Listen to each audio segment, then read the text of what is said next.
خوشک و برا ئازیزەکانم، سڵاو. ئەم کاتە و هەموو کاتێکتان باش بێت.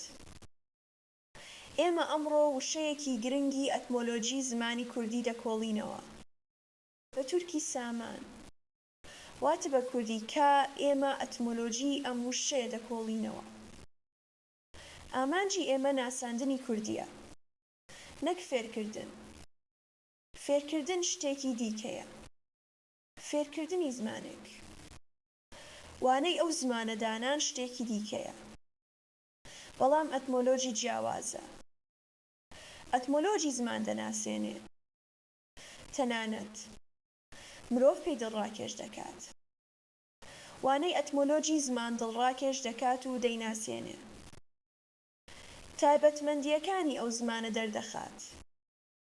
لەبەر ئەوە لەوانەی ئەمڕۆماندا لە کۆتایی وانەکەدا من باوەڕم وایە ئێوە کوردی زیاتر خۆش دەوێ. بابەتی ئەمڕۆمان کایە؟ کا چییە؟ بە تورکی سامانە. سامان چییە؟ بەشی بنکەی گەنم بێسەری کە دەکوترێت و پارچە پارچە دەکرێت و بۆ ئاژەڵان دەدرێت. واتە کاتێک دەکوترێت و وردەکرێت ناوی دەبێتە کا. بەشی سەری گەنمیش بە کوردی سمبێل پێی دەگوترێت. گوڵی زەریش پێی دەگوترێت. گوڵگەنمیش پێی دەگوترێت. لە سەرەتادا مرۆڤەکان خاکیان وەک دای قبوڵ دەکرد.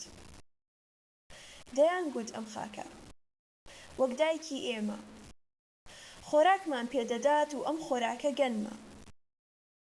لەبەر ئەوە ئەم بەرهەمەی کە لەم خاکەوە دێت زۆر گرنگە. دەیان گوت ئەم بەرهەمە کچی ئەم خاکەیە کە ئێمەی پێ تێر دەکات. هەر بۆیە ئەم ناوەیان لێنا.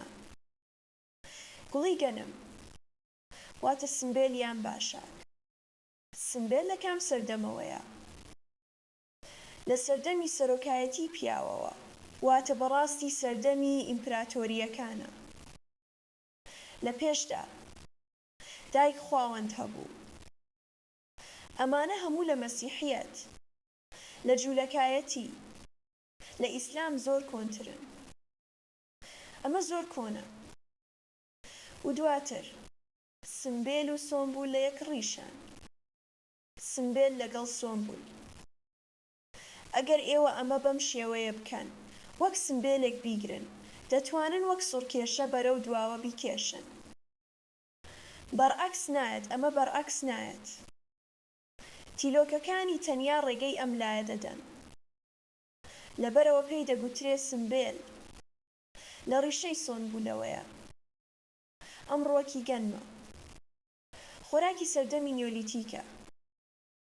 ئەگەر ئێمە گەنم و نانمان بەرهەم نەهێنابە، نە ژمارەی دانیشتوانمان ئەوەندە زیاد دەبوو، نە کلتوریشمان ئەم کلتوری ئەمڕۆ دەبوو.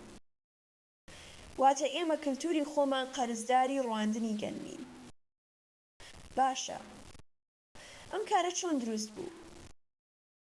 لە سەرتاسەری جیهان بە تایبەتی هەتا میزۆپۆتامیای ئەمڕۆ، سەرتاسەری ئەوروپا 18,000 ساڵ پێش زاین بە بەفر و سەهۆڵ داپۆشرا بوو.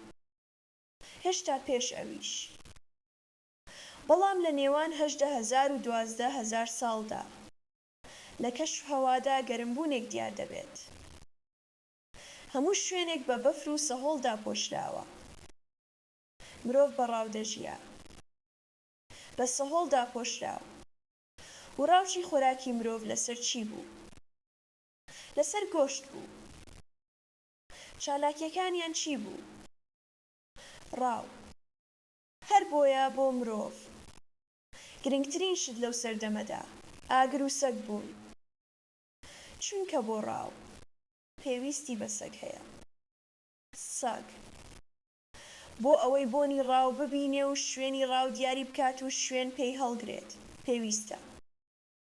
بۆ ئەوەی مرۆڤ نەمرێت، لە سەرمادا نەلەرزێت پێویستی بە ئاگریش هەیە. هەتا 12,000 ساڵ. گرنگترین چالاکی ئابووری ڕاوکۆکردنەوە بوو. سەگ هەندێک تایبەتمەندی خۆی هەیە. بێ ئەوەی درێژی بکەمەوە بیڵێم. سەگ یەکەم ئاژەڵە کە کەڵەکە کراوە. و ناوی سەگ لە بنکەی خۆیدا بە یۆنانی کۆنکیۆن. بنکەی ئەو لیکیە. لیکە واتە لەکوێیە؟ بەڕاستی واتای بگەڕێ و ببینە دێت. سەگ کاتێک شوێن پێی ئاژەڵێک ببینێ دواتر زیاتر ناڕوات. ئەو مرۆڤ دەکات.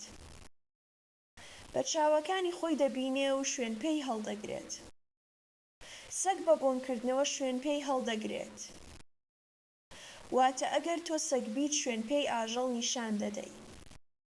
ئەو نازانێ کە ئەمە ئاژەڵە. ئاژەڵانی دیکە ئەمە نازانن. بەڵام لوتی سەگ تەنانەت مۆلیکولیش ڕادەکێشێ. تەنانەت مۆلیکولیش دیاری دەکات. بچووکترین مۆلیکولیش دەبینێ و شوێن پێی ئاژەڵ هەڵدەگرێت. چاوی مرۆڤ. لوتی سەگ کاتێک بەرامبەر بە یەکتر دەکەون مرۆڤ بەڕم و بە گورز و سەرتۆپی بەردین لەسەر ڕم. مرۆڤ دەبێتە ڕاوچیەکی ترسناک. ئەو ڕاوچیەکی ترسناکە. دوای 12,000 ساڵ جیهان هێدی گەرم دەبێت. ئەم شتەی کە من دەیڵێم لە منەوە نییە. ئەم شتە زانایان دەیڵێن. و ئەم شتە دیاری کراوە و بابەتی گفتوگۆ نییە. لە سەرتاسەری جیهاندا لە هەموو زانکۆکاندا بەو شێوەیە دەخوێنرێت. دوای 12,000 ساڵ کاتێک جیهان گەرم بوو، کاتێک کەش و هەوا گەرم بوو، هێدی 4 وەرز دروست دەبن. واتای چییە؟ واتای بەفرەکان دەتوێنەوە. ئاوی دەریا بەرز دەبێتەوە. تەنانەت دەگوترێ کە لە نێوان 12,000 و 8,000 ساڵدا ئاستی ئاو لە دەریاکاندا هەتا 140 مەتر بەرز بووەتەوە. 140 نا 120 دەبێت. 80 دەبێت. بەڵام ئەمە تەخمینە. ئەگەر ئێمە سەیری ئاوسازی جیهانی ئەمڕۆ بکەین، زۆر ناوچەکە ئەمڕۆ وەک گردی بەرز دادەنرێن. کاتێک لە ژێر ئاودا بوون، لەم سەردەمەدا، کاتێک سەهۆڵ توایەوە، کاتێک کەش و هەوا گەرم بوو، لە مێشکی مرۆڤدا جێگەی گرتووە. لەو شوێنە ماوەتەوە و دواتر یادگاریەکانی دەستیان کرد بە گێڕانەوە. ئاو هەموو شوێنی داپۆشی بوو بەپێی ئەو میتۆلۆژیەکان دروست کراون. ئەرێ لافاوی نوح یەکێک لەوانە. لە چیرۆکی گلگامیشدا هەیە. واتە لە سەرەتادا لە چیرۆکی گلگامیشدا هەیە. دواتر لە تەوراتدا هەیە. دواتر لە نێو یۆنانیەکاندا هەیە. لە جیهاندا گەرمبوونێک دروست بووە و ئاو هەموو شوێنی داپۆشیوە. ڕووداوێکی ئاوا ڕووی داوە. ئەمە هەرگیز گفتوگۆ ناکرێت و ئەمڕۆ میتۆلۆژی لافاو لە ئەوروپاوە هەتا ئوسترالیا، لە ئەوروپاوە هەتا یابان، لە هەموو میتۆلۆژیەکاندا هەیە. بەگشتی منداڵێک ڕزگار دەبێت و ئەو منداڵە دەخرێتە سەلیکێکەوە. ئەو لەگەڵ کچی پاشایەکدا ژن دەهێنێت. یان شانسی باش بۆ دێت و ڕزگار دەبێت. لافاوی نوحی شتێکی ئاوایە. دەیخەنە کەشتیەکەوە و نوح و ژنەکەی ڕزگار دەبن.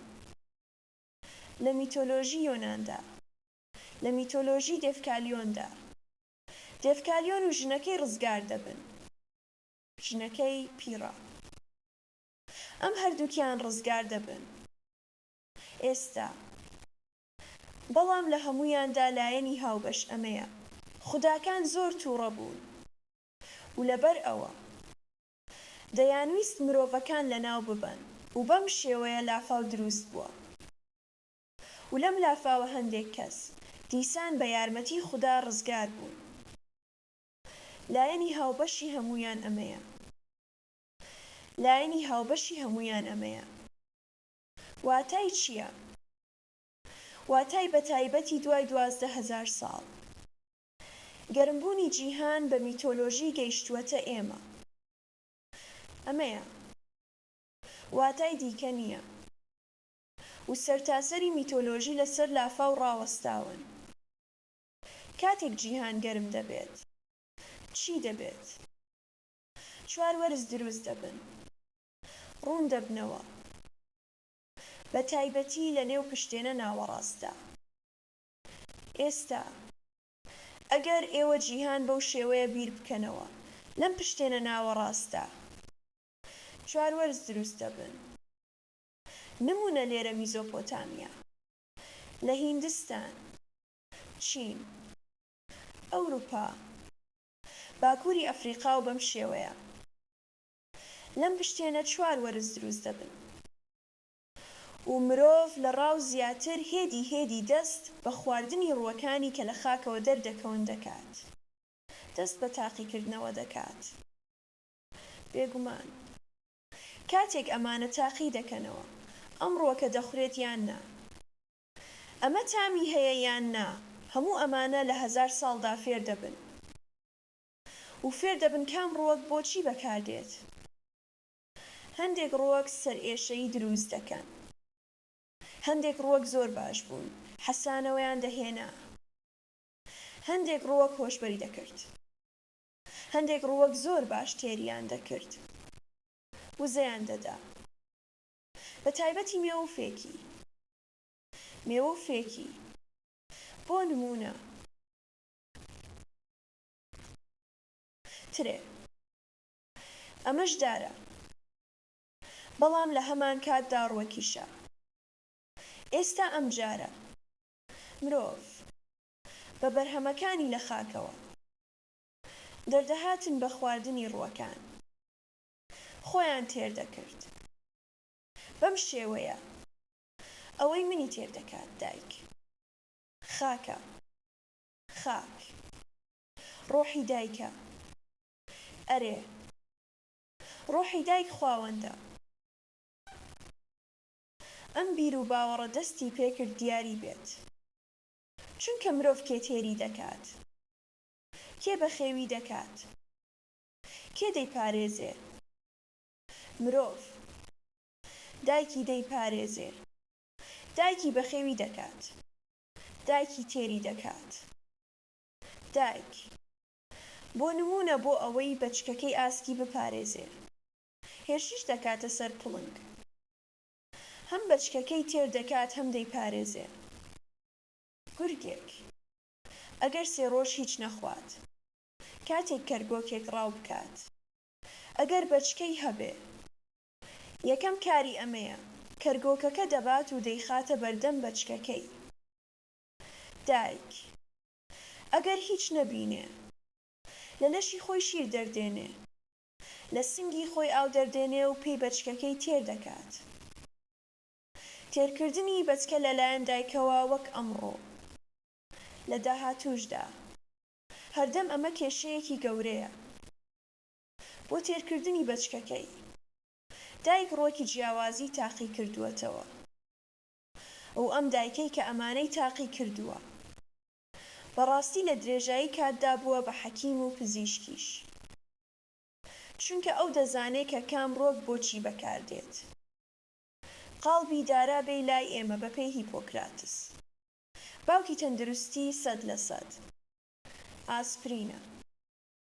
کاتێک دەهارێت قاڵبی بۆ سەر ئێشە بەکاردێت. و ئەم شتە لە ناوچەی ئێمەشدا واتە لە میزۆپۆتامیاشدا بەکاردەهات. ئەم شتە هیپۆکراتس نووسیەتی. و ئەمڕۆ زانست ئەمە پشتڕاست دەکاتەوە. من ناچمە ناو ئەمە. خاک مرۆڤ تێر دەکات. خاک دایکە. وەک دایکی گورگ کە بەچکەکەی تێر دەکات. یان چۆن ئاژەڵێک خۆراک دەداتە بەچکەکەی. باڵندەیەک هەموو کاری چییە؟ بێم بۆ بەچکەکەم خۆراک بهێنم. دەڕوات. کرمێک ڕاو دەکات. مێروویەک ڕاو دەکات. دەیهێنێتە بەچکەکەی و دەیخاتە دەمی. هەموو کاریان دوای ئەوەی بەچکە لە هێلکە دەردەچن ئەمەیە. دایک هەردەم بەچکەکەی تێردەکات. باوکیش یارمەتی دەردەبێت، بەڵام جاروبار باوک ناتوانێت یارمەتی دەربێت. لە سروشتدا، دوای ئەوەی بەچکە لە هێلکە دەردەچن یان لە دایک دەبن. ئەو ئاژەڵانەی کە لەگەڵیاندا سەرقاڵ نابن، کە منمونەن، واتە لە پەنجەی دەستەوە تێناپەڕێت. چەند جۆرە مار یان جۆرێک تمساح، ئەوانەی کە ئاوانین. ئەمە کەمایەتیەکە. ئەرێ مرۆڤ بۆ تێرکردنی بەچکەکەی دەستی کرد بە تاقیکردنەوەی ڕووەکی جیاواز. لە نێو ئەماندا فێر بوو کە گەنم زۆر تێرکەرە و پرۆتینی بەرزە. هێزی دەدا. مرۆڤ برسی نەدەبوو. دواتر زانست گوتی لەمەدا پرۆتینێکی زۆر هەیە. بۆ نمونە ئەو ڕووەکانەی کە زۆرترین پرۆتینیان تێدایە، یەکێک لەوانی شنۆکە. چنۆک، چ نیسک، چ پۆلک، چ گەنم یەکەم جار لە جیهاندا چێنران لە باکووری میزۆپۆتامیا، واتە لە خاکی کوردستانی ئەمڕۆ. ئەمە بانگەشەی من نییە. هەموو زانایان ئەمە دەیڵێن. لە زانکۆی ئاتێنا، لەوانەی ئارکێۆلۆجی، لەوانەی ئارکێۆلۆجی سەردەمی پێشمێژووی، وەک کتێبێکی یارمەتیدەر. ئەم کتێبە بە ئێمە دراوە. بەرگی کتێبەکە دەبینن. ناونیشانەکەی لە دایکبوونی کشتوکاڵ و باوەڕەکان. تیئۆتیتۆن دەڵێ، واتە خواوەندەکانی ژیان و لە دایکبوونی باوەڕەکان. و ئاوا دەڵێ، هێماکانی سەردەمی نیۆلیتیک و شۆڕشی سەردەمی نیۆلیتیک. ناوی کتێبەکە ئەمەیە. ناونیشانی ژێرەکانیش پێکەوە. ئێستا لە پەڕەی چواری ئەم کتێبەدا نەخشەیەک هەیە و دەڵێ بۆچی مرۆڤ یەکەم جار لە میزۆپۆتامیا گەنم و جۆیان چاند. ئەمە ڕاوە دەکات. نەخشەکەی هەیە و دەڵێ گەنمی کێوی، واتە گەنمەی کە بە شێوەیەکی ئاسایی لە سروشتدا هەیە. یەکەم جار لەم خاڵانە هەبوو. لە خاڵە ڕەشەکان نیشان دەدرێت، واتە لە کوردستان گەنمی کێوی هەبوو. مرۆڤ گەنمی کێوی خوارد، تامی کرد و دواتر دەستی کرد بە چاندن. و لە پەڕەی 74 هەمان کتێبدا نەخشەیەکی دیکەی داوە لەسەر شۆڕشی سەردەمی نیۆلیتیک. لەم نەخشەدا چایۆن و هاڵان شەمی سەرتاسەری ناوچە کوردیەکانی کوردستان، واتە باکووری میزۆپۆتامیا، هەموو نەخشەکانیانی داوە. من لەسەر ئەم بابەتە لەوانەیەکی دیکە بە ناوی لەدایک بوون، ژیان و مردن لە سیمینارێکی دیکەدا زۆر فراوانتر دەدوێم. بۆ ئەوەی بتوانم چونچە ناوی بابەتی ئەمڕۆمان دروست بکەم. جاروبار ناچاردە بم تێپەڕم. ئەو ئێستاش من ئەمە دەکەم. و مرۆڤ دەستی کرد بە تاقیکردنەوەی هەموو ڕووەکانی کە لە خاکەوە دەردەکەون. 1000 ساڵ. جاروبار مردنیش. بۆ نمونە خواردن و کەوتنە ژەهر. بەڵام لە نێو ئەماندا گرنگترین ئەو تێرکەرانە هێدی دەستیان کرد بە چاندنیان. دوای تاقیکردنەوە بینی، بەڵام چاندن ئەوەندە ئاسان نییە. واتە ڕووەکێک چاندن. فێرکردنی کارێکی ئاسان نییە. کارێکی ئاسان نییە. بۆ ئەوەی بتوانێت چاندن فێر بێت، دەبێ ئەو تۆوە بزانێت. دەبێ بزانێت کە تۆ لە کام وەرزدا دەچێنرێت. دەبێ بزانێت چەند ئاوی پێدەدرێت. دەبێ بزانێت چەند قوڵ دەشاردرێتەوە. دەبێ بزانێت کەی دەدورێتەوە و کۆ دەکرێتەوە. لە سەرەتادا تەنیا کۆیان دەکردەوە. سمبێلیان کۆ دەکردەوە. بۆ نمونە، و ئەمانەیان دەبرد. سمبێلیان لەسەر ئاگر دەسووتاند و دەیخوارد. لە سەرەتادا ئاوا دەخورا، تەنانەت تەندروسترە. من بە ئێوە پێشنیار دەکەم و هەموو ئەمانەیان لە 1000 ساڵدا فێر بوو. تەنانەت بینیان کە تۆیەک کاتێک دەخرێتە ناو خاک، لە خاک دیسان دەردەچێت و بەرامبەر یەک تۆچن 50 60 دەدات. ئەمەیان دواتر پێزانی و ئەویشیان بینی کە ئەم خاکە ئەوەی ئێمە تێر دەکات وەک سکی دایکە. تۆیەک بخەرە ناوی و ئەو دێت دەڕوات، گەورە دەبێت وەک منداڵێک. و دوای ئەوەی ئەمانیان بۆ ماوەیەکی دوور و درێژ فێر بوون، پێوەری کات، مانگ، وەرزشیان فێر بوون، دواتر دەستیان کرد بە چاندن. چی؟ زۆر بەرهەم. بەڵام لە نێو ئەماندا گرنگترین گەنم و جۆ بوون.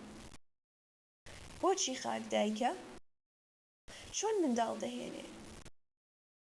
گەنم بە کوردی بە یۆنانی زاین واتە گەنیمایە، چونکە مێیە، خاک دایکە.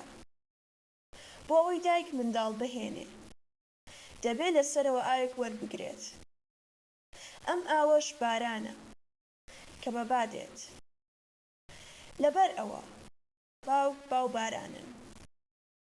لە هەموو میتۆلۆژیەکاندا ئاوایە، واتە خاک مێیە، باران و باباوکن پیاوان.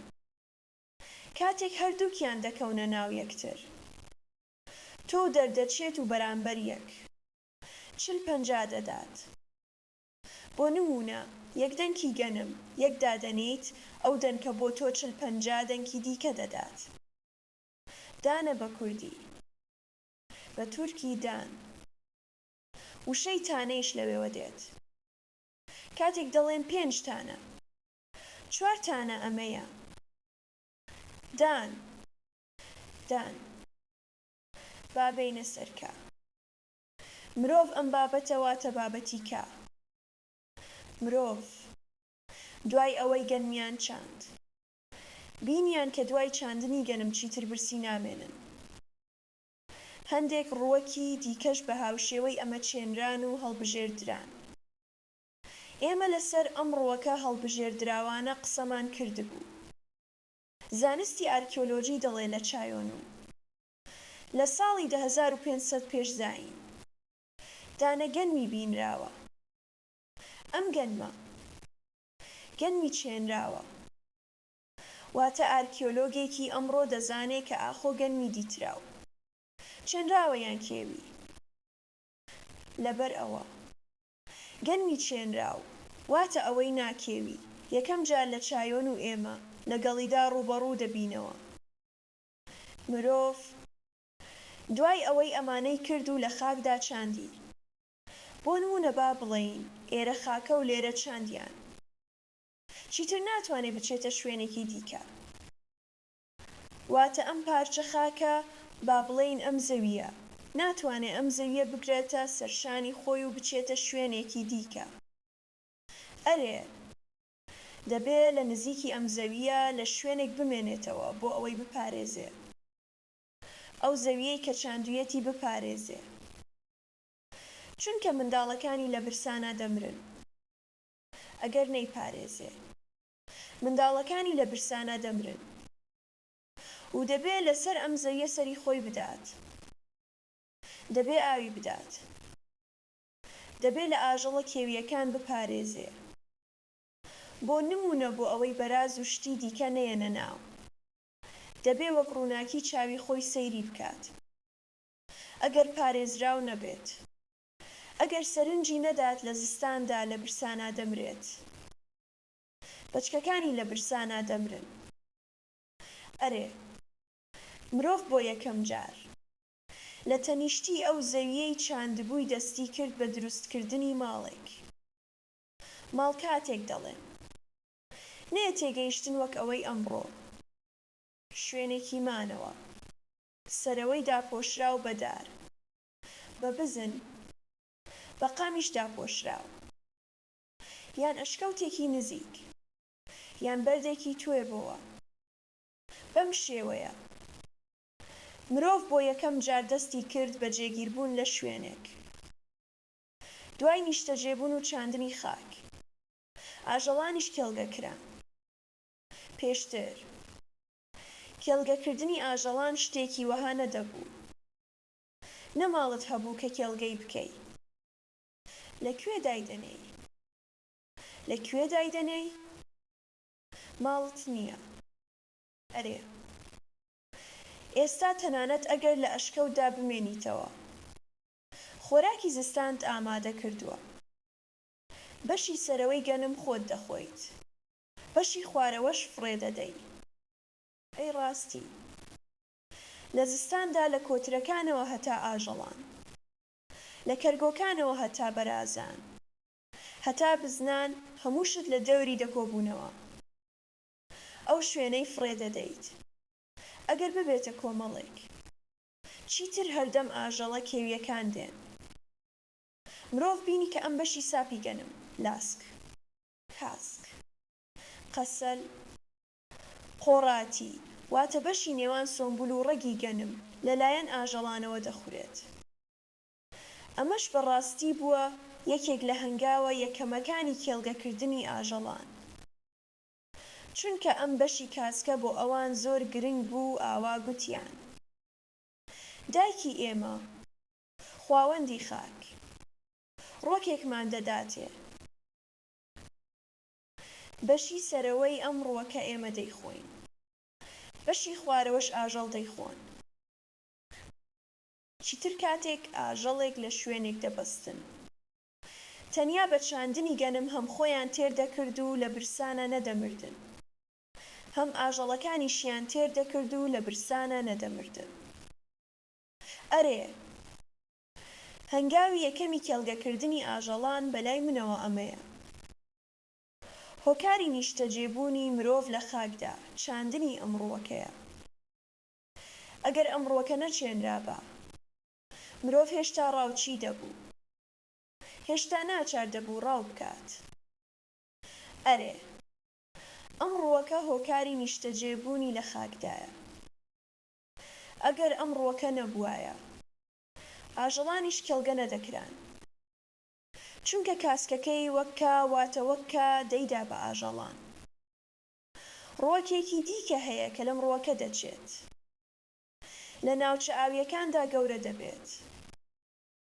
ئەمەش قامیشە. سەیر بکەن ئەم قامیشە، قامیشی ئاو. ئەمەش گەنمە. ئێستا لە ڕاستیدا هیچ جیاوازیەک لە نێوانیاندا نییە. تەنیا قامیشی ئاو سمبێلی نییە، بەشی سمبێلی نییە، بەشی گوڵی گەنمی نییە، بەشی سمبێلی نییە. بەڵام بێ ئەوان هەر هەمان شتن، تەنانەت ڕەنگیشیان هەمانە، بەڵام گەورەترەکانی قامیشی ئاویش هەن. بۆ نمونە ئەمە گەورەترە، ئەمە گەورەترە و ئەمانە هەموو. ئەمانە قامیشن، بەڵام ئەمە گەنمە. ئێمە بە بنکەی ئەمە چی دەڵێین؟ ئێمە دەڵێین کە، بەڵام ئێمە بە ئەمەش قامیش دەڵێین. ئایا هاوشێوەیەک هەیە؟ بۆ نمونە، ئەگەر ئێمە ئەمە بە ڕێبازی ئەتیمۆلۆجی بەراوردکاری بکۆڵینەوە، ئەمەش بڵێم هەم ڕەنگەکانیان دەچن لە یەکتر، هەم هەموویان بەندبەندن، ناوەوەی هەموویان کونێک هەیە. لە ناوەوەی زیپی گەنمیشدا کونێک هەیە، واتە هەوا و ئاو تێپەڕ دەکات. هەروەها زۆر ڕەقە، قامیشی ئاو زۆر ڕەقە. بە ئاسانی مرۆڤ دەتوانێت سەری تیژ بکات، بچووک ببڕێ و تیژی بکات. دەتوانێت وەک بزمار بەکاری بهێنێ بۆ دابەزاندن. تەنانەت دەتوانێت وەک خشتێک، وەک کاوەیەکیش بەکار بهێنرێت. مرۆڤ چۆن بینی کە ئەم هەردوو ڕووەکە لە یەکتر دەچن، ئاوایش بینی کە لە ناوچە ئاویەکاندا کاتێک گەنمیان دەچاند، قامیشی ئاویش سەری هەڵدەدا. لەم قامیشی ئاوەوە دەستیان کرد بە دروستکردنی شتی جیاواز. دەستیان کرد بە دروستکردنی حەسیر، دەستیان کرد بە دروستکردنی سەلیک، بەمە دەستیان کرد بە دروستکردنی بزمار و زۆر شت. تەنانەت هێشتا چ شتانی دیکەیان کردووە ئێمە دواتر دەبینین. بە یۆنانی ناوی ئەم قامیشی ئاوەی لە دەستمدایە کالامیە. بەشی کاسکی گەنم واتە کاتێک لێرە ببڕە. ئەم بەشەیش کالامە. کالام هەردووکیان کالام. زۆر سەرنجڕاکێشە. هەردووکیان کان. لای ئێمەش کایە. ئایا بەڕاستی ئاوایە؟ واتە لەگەڵ کاوکای ئێمە پەیوەندیەک هەیە. ئێمە ئەمە دەکۆڵینەوە. ئێمە سەیر دەکەین ئایا پەیوەندیەک هەیە. چونکە دروستکردنی شارستانیەت لەلایەن مرۆڤەوە. شارستانی بوون. شاربوون ئەم شتەیە. لە سەرەتادا گوند دەبیت. دواتر دەبیت بە شار ئەم شارستانی بوونە. واتە بۆژوازی بوون. بە ناوێکی دیکە شار بوون. نیشتەجێبوون لە خاک بە کێڵگەکردنی ئاژەڵان دروست بووە. ئێمە شارستانیەتی ئەمڕۆمان قەرزداری نیشتەجێبوونین لە خاک. نیشتەجێبوون لە خاکیش ئێمە قەرزداری چاندنی گەنمین. ئەگەر ئێمە گەنممان نەچاندا باو ئێمە لە خاکدا نیشتەجێ نەدەبووین. بە یۆنانی ناوی ئەمە کالامە. ئەگەر پاشگری یۆنانی زیاد بکەی کالامی. ئێستا سەرتاسەری جیهان یۆنانی کۆن بە چەند فەرهەنگێکی کۆنتر زۆر بە لە لیدل و سکۆتەوە فێر دەبێت. ئەم کتێبە چەند جڵدە. من لێرە دەخوێنمەوە. دەڵێ کالامی پەڕەی 580. دەڵێت هەستە لە هۆستوستاهیۆس. کیریۆستوسی تو واتای چی دێت؟ کالامی واتای دێت بە تایبەتی بە بەشی کاسکی گەنم پێی دەگوترێت کالامی.